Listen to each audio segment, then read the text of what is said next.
ابو قتادہ رضی اللہ عنہ نے بیان کیا کہ نبی کریم صلی اللہ علیہ وسلم نے فرمایا، اچھے خواب اللہ کی طرف سے ہوتے ہیں اور برے خواب شیطان کی طرف سے ہوتے ہیں۔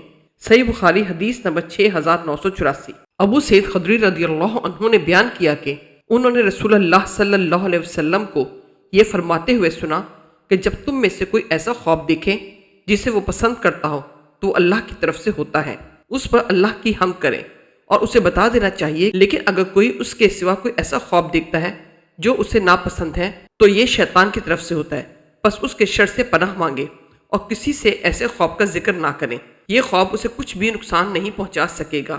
صحیح بخاری حدیث نمبر 6985۔ ابو قتادہ رضی اللہ عنہ بیان کرتے ہیں کہ نبی کریم صلی اللہ علیہ وسلم نے فرمایا، اچھا خواب اللہ کی طرف سے ہوتا ہے اور برا خواب شیطان کی طرف سے، بس اگر کوئی برا خواب دیکھے تو اسے اللہ کی پناہ مانگنی چاہیے اور بائیں طرف تھوکنا چاہیے، یہ خواب اسے کوئی نقصان نہیں پہنچا سکے گا۔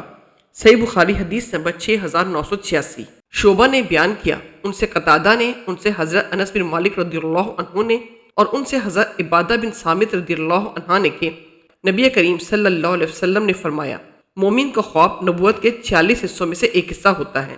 صحیح بخاری حدیث نمبر 6987۔ ابو ہریرہ رضی اللہ عنہ نے بیان کیا کہ میں نے رسول اللہ صلی اللہ علیہ وسلم سے سنا، آپ نے فرمایا کہ نبوت میں صرف اب مبشرات باقی رہ گئی ہیں۔ صحابہ نے پوچھا کہ مبشرات کیا ہیں؟ حضرت صلی اللہ علیہ وسلم نے فرمایا کہ اچھے خواب۔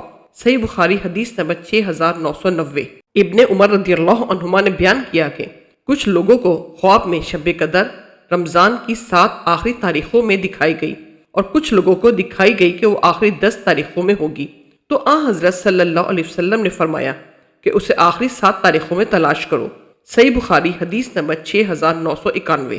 ابو ہریرہ رضی اللہ عنہ نے بیان کیا کہ میں نے نبی کریم صلی اللہ علیہ وسلم سے سنا، آپ نے فرمایا کہ جس نے مجھے خواب میں دیکھا تو کسی دن مجھے بیداری میں بھی دیکھے گا اور شیطان میری صورت میں نہیں آ سکتا۔